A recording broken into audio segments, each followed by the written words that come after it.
Hello friends, welcome to Bhumika's kitchen. ನಾನು ಭೂಮಿಕಾ ಸುದರ್ಶನ್. ಯಾರೆಲ್ಲ ಹೊಸದಾಗಿ ನನ್ನ ಚಾನಲ್ ನೋಡ್ತಾ ಇದ್ದೀರಾ, ದಯವಿಟ್ಟು ಸಬ್ಸ್ಕ್ರೈಬ್ ಆಗೋದ್ರಿಂದ ನಾನು ಹಾಕೋ ಪ್ರತಿಯೊಂದು ಹೊಸ ವಿಡಿಯೋ ನೋಟಿಫಿಕೇಷನ್ ನಿಮಗೆ ಬರುತ್ತೆ. ಜೊತೆಗೆ ನಾನು ಎಲ್ಲ ರೆಸಿಪಿಗಳನ್ನೂ ನೀವು ನೋಡ್ಬೋದು.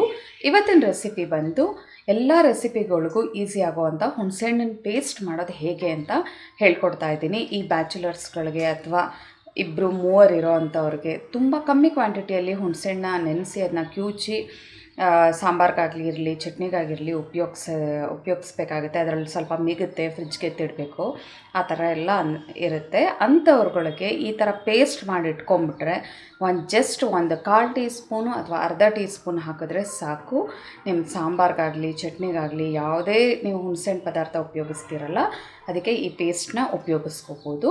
ಇದನ್ನು ಹೇಗೆ ಮಾಡೋದು, ಜೊತೆಗೆ ಯಾವ ಥರ ಸ್ಟೋರ್ ಮಾಡಿ ಇಟ್ಕೊಳ್ಬೋದು, ಯಾವುದಕ್ಕೆ ಯೂಸ್ ಮಾಡ್ಬೋದು ಅಂತ ಕೊನೆಯಲ್ಲಿ ನಾನು ನಿಮ್ಗೆ ಹೇಳ್ತೀನಿ. ಬನ್ನಿ ಮಾಡೋದು ಹೇಗೆ ಅಂತ ನೋಡೋಣ.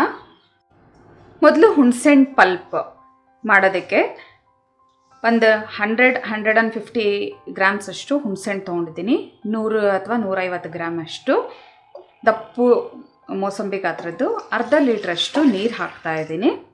ನೀರು ಹಾಕಿ ಇದನ್ನು ಪ್ರೆಷರ್ ಕುಕ್ಕರ್ದು ಲಿಡ್ ಕ್ಲೋಸ್ ಮಾಡಿಕೊಂಡು 1-2 ವಿಷಲ್ ಕೂಗಿಸ್ಕೊಳ್ಳೋಣ. ಈ ಥರ ಮಾಡೋದ್ರಿಂದ ಕಂಪ್ಲೀಟ್ ಏನು ಹುಣಸೆಹಣ್ಣಲ್ಲಿರುತ್ತೆ ಆ ಪಲ್ಪಲ್ಲಿರೋವಂಥ ಹುಳಿ ಅಂಶ ಪೂರ್ತಿ ಬರುತ್ತೆ.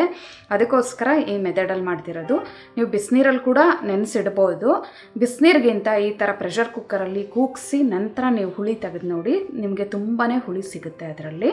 ಇವಾಗ ಲಿಡ್ ಕ್ಲೋಸ್ ಮಾಡಿ ಇದನ್ನು ಕೂಗಿಸ್ಕೊಳ್ಳೋಕೆ ಇಡ್ತೀನಿ.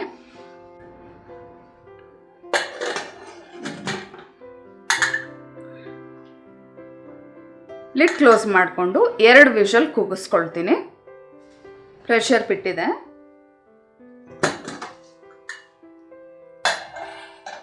ಹುಣಸೆಹಣ್ಣು ಚೆನ್ನಾಗಿ ಸಾಫ್ಟಾಗಿ ಬೆಂದಿದೆ. ಇವಾಗ ಇದನ್ನು ತಣ್ಣಗಾಗೋದಕ್ಕೆ ಬಿಡೋಣ. ತಣ್ಣಗಾದ್ಮೇಲೆ ಕೈಯಲ್ಲಿ ಚೆನ್ನಾಗಿ ಮ್ಯಾಶ್ ಮಾಡ್ಕೊಂಡು ಕಿವುಚ್ಕೊಂಡು ನಂತರ ಇದರಲ್ಲಿರೋವಂಥ ರಸನ ಪೂರ್ತಿಯಾಗಿ ಶೋಧಿಸ್ಕೊಳ್ಳೋಣ. ನೋಡಿ, ಪೂರ್ತಿಯಾಗಿ ಚೆನ್ನಾಗಿ ತಣ್ಣಗಾಗಿದೆ. ಇವಾಗ ಚೆನ್ನಾಗಿ ಮ್ಯಾಶ್ ಮಾಡ್ಕೊಳ್ಳೋಣ, ಅಂದರೆ ಸ್ಕ್ವೀಸ್ ಮಾಡ್ಕೊಳ್ಳೋಣ, ಕಿವುಚ್ಕೊಳ್ಳೋಣ. ಈ ಪಲ್ಪ್ ಪೂರ್ತಿ ಹಿಂಗಂದರೆ ನೋಡಿ ಎಷ್ಟು ಚೆನ್ನಾಗಿ ಅದರಲ್ಲಿರೋವಂಥ ಹುಳಿ ಅಂಶ ಎಲ್ಲ ಚೆನ್ನಾಗಿ ಬರುತ್ತೆ. ಇದನ್ನೆಲ್ಲ ಚೆನ್ನಾಗಿ ಕಿವುಚ್ಕೊಂಡು ಇದ್ರ ರಸ ತಗೊಳ್ಳೋಣ. ನಾನೆಲ್ಲ ತೊಗೊಂಡಿರೋವಂಥ ರಸನ ಹಿಂಗೆ ಜರಡಿ ಒಳಗಡೆ ಹಾಕ್ಕೊಂಡು ಶೋಧಿಸ್ಕೊಳ್ತಾ ಇದ್ದೀನಿ. ಇವಾಗ ಇದನ್ನು ಪುನಃ ಇನ್ನೊಂದು ಸ್ವಲ್ಪ ನೀರು ಹಾಕ್ಬಿಟ್ಟು ಇದಕ್ಕೇನೆ ಈ ಏನು ಪಲ್ಪ್ ಇರೋದಕ್ಕೆ ಇದರಲ್ಲಿರೋ ಅಂಥ ಕಂಪ್ಲೀಟ್ ಹುಳಿನ ಪುನಃ ಕಿವುಚ್ಕೊಂಡು ರಸ ತಗೊಳ್ಳೋಣ.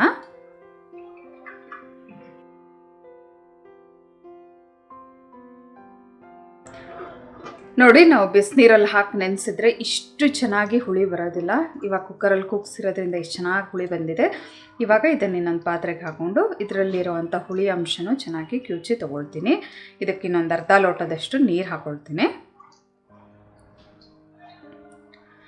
ನೋಡಿ, ಇನ್ನೊಂದು ಅರ್ಧ ಲೋಟ ಇದೇ ಪಲ್ಪ್ಗೆ ನೀರು ಹಾಕ್ಕೊಂಡು ಚೆನ್ನಾಗಿ ಸ್ಕ್ವೀಸ್ ಮಾಡ್ಕೊಂಡಿದ್ದೀನಿ, ಕಿವುಚ್ಕೊಂಡು ಅದರ ರಸ ತೊಗೊಂಡಿದ್ದೀನಿ. ಇವಾಗ ಇದನ್ನು ಕೂಡ ಕಂಪ್ಲೀಟಾಗಿ ಶೋಧಿಸ್ಕೊಳ್ಳೋಣ. ಹಾಗೆ ಇದರಲ್ಲಿ ಎಷ್ಟು ಹುಳಿ ಬರುತ್ತೆ ಅಲ್ಲಿವರೆಗೂ ಒಂಚೂರು ನೀರು ಹಾಕ್ಕೊಂಡು, ತುಂಬ ನೀರು ಹಾಕ್ಕೊಳಕ್ಕೆ ಹೋಗಬಾರ್ದು, ಯಾಕೆಂದರೆ ಕುದಿಸ್ಬೇಕು. ಕುದಿಸೋದಕ್ಕೆ ತುಂಬ ಟೈಮ್ ಹಿಡಿಯುತ್ತೆ. ಆದಷ್ಟು ನೀರು ಹಾಕ್ಕೊಂಡು ಎಷ್ಟು ಅದರ ಪಲ್ಪ್ ಬರುತ್ತೆ ಅಷ್ಟು ತೊಗೊಳ್ಳೋಣ. ಹತ್ತತ್ರ ನಾನು ಒಂದು 500-600 ml ಅಷ್ಟು ನೀರು ಹಾಕ್ಕೊಂಡಿದ್ದೀನಿ ಒಂದು ದಪ್ಪ ಮೋಸಂಬಿ ಗಾತ್ರದ ಹುಣಸೆಹಣ್ಣಿಗೆ.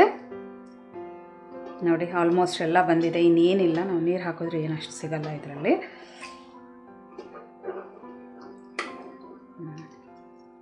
ನೋಡಿ, ಫುಲ್ ಬಂದುಬಿಟ್ಟಿದೆ. ಇದರಲ್ಲಿರೋವಂಥ ಪೂರ್ತಿ ಹುಳಿ ತಗೊಂಡಿದ್ದೀನಿ, ಇನ್ನೇನು ಇಲ್ಲ. ನೋಡಿ, ಕ್ಲೀನಾಗಿ ಶೋಧಿಸ್ಕೊಂಡಿರೋದು. ಇವಾಗ ಇದು ಸ್ಟವ್ ಆನ್ ಮಾಡಿಕೊಂಡು ಇದನ್ನು ಕುದಿಸ್ಕೊಳ್ಳೋಣ. ಸ್ಟವ್ ಆನ್ ಮಾಡಿಕೊಂಡು ಕುದಿಸ್ಕೊಳ್ಳೋಕ್ಕೆ ಇಟ್ಕೊಳ್ತಾ ಇದ್ದೀನಿ. ನೋಡಿ, ನಾನು ದಪ್ಪ ತಳ ಇರೋವಂಥ ಪಾತ್ರೆ ಕುಕ್ಕರ್ಗೆ ಹಾಕ್ಕೊಂಡು ಕುದಿಸ್ಕೊಳ್ತಾ ಇದ್ದೀನಿ. ಇದು ಚೆನ್ನಾಗಿ ಕುದಿ ಬರಲಿ. ಕುದಿ ಬರ್ತಾ ಇದೆ ನೋಡಿ. ಈ ಟೈಮಲ್ಲಿ ನಾವು ಸೌಟ್ ಹಾಕ್ಬಿಟ್ಟು ಅವಾಗವಾಗ ಮಿಕ್ಸ್ ಮಾಡ್ಕೊಳ್ತಾ ಇರಬೇಕು. ನಾನು 1 ಟೀ ಸ್ಪೂನಷ್ಟು, ಒಂದು 3/4 ಟೀ ಸ್ಪೂನಷ್ಟು ಉಪ್ಪು ಹಾಕ್ಕೊಳ್ತಾ ಇದ್ದೀನಿ.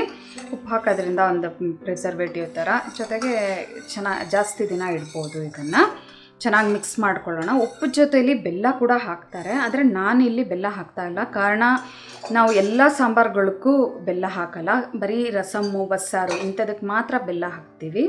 ಚಟ್ನಿ ಇಂಥದಕ್ಕೆಲ್ಲ ಬೆಲ್ಲ ಯೂಸ್ ಮಾಡಲ್ಲ.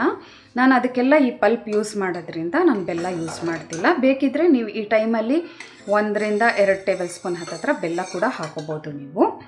ಚೆನ್ನಾಗಿ ಮಿಕ್ಸ್ ಮಾಡ್ಕೊಳ್ಳೋಣ.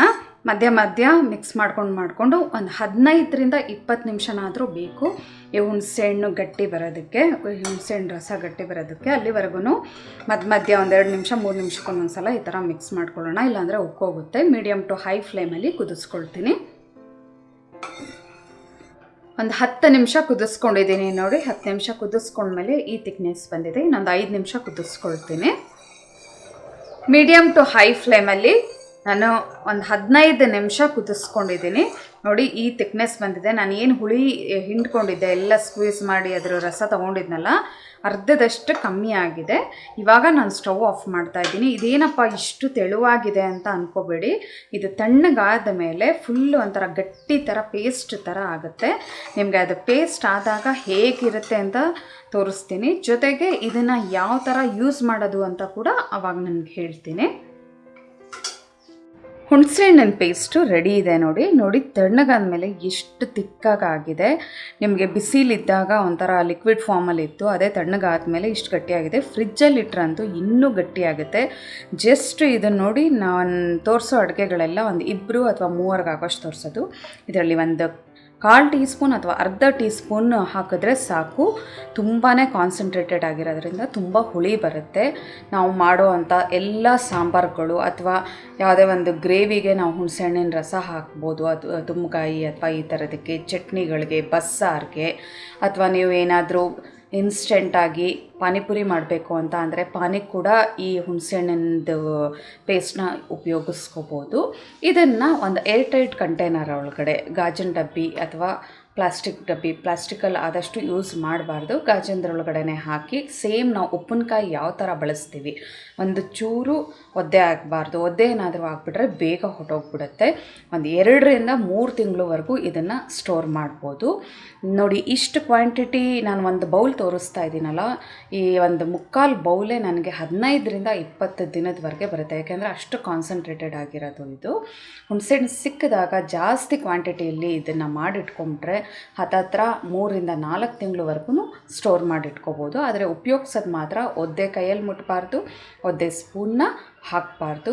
ನೀವು ಹುಣಸೆಹಣ್ಣು ಎಲ್ಲೆಲ್ಲಿ ಉಪಯೋಗಿಸ್ತೀರಾ ಎಲ್ಲ ಕಡೆನೂ ಈ ಪೇಸ್ಟ್ನ ಉಪಯೋಗಿಸ್ಬೋದು. ನೋಡಿದ್ರಲ್ಲ ಎಷ್ಟು ಈಸಿಯಾಗಿ ಮಾಡಿಟ್ಕೋಬೋದು ಅಂತ.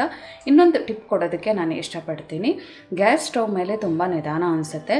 ಇಂಡಕ್ಷನ್ ಸ್ಟವ್ ಏನಾದರೂ ಇದ್ದರೆ ಅದರಲ್ಲಿ ನೀವು ಬೇಗ ಕುದಿಸ್ಕೋಬೋದು.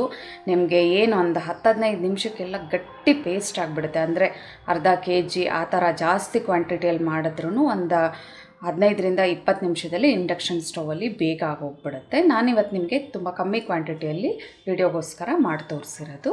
ನೋಡಿದ್ರಲ್ಲ, ಈ ರೆಸಿಪಿ ನಿಮ್ಗೆ ಇಷ್ಟ ಆದರೆ ಲೈಕ್ ಮಾಡಿ, ಫ್ಯಾಮಿಲಿ ಮತ್ತು ಫ್ರೆಂಡ್ಸ್ಗೆ ಶೇರ್ ಮಾಡಿ. Thanks for watching. Hello friends, ನನ್ನ ವಿಡಿಯೋ ಇಷ್ಟ ಆಗಿದ್ದರೆ ಲೈಕ್ ಮಾಡಿ, ಹಾಗೆ ನನ್ನ ಚಾನಲ್ಗೆ ಸಬ್ಸ್ಕ್ರೈಬ್ ಆಗಿ. ಪಕ್ಕದಲ್ಲೇ ಇರೋ ಬೆಲ್ ಐಕಾನ್ ಪ್ರೆಸ್ ಮಾಡೋದ್ರಿಂದ ನಾನು ಹಾಕೋ ಪ್ರತಿಯೊಂದು ವಿಡಿಯೋ ನೋಟಿಫಿಕೇಷನ್ ನಿಮಗೆ ಬರುತ್ತೆ.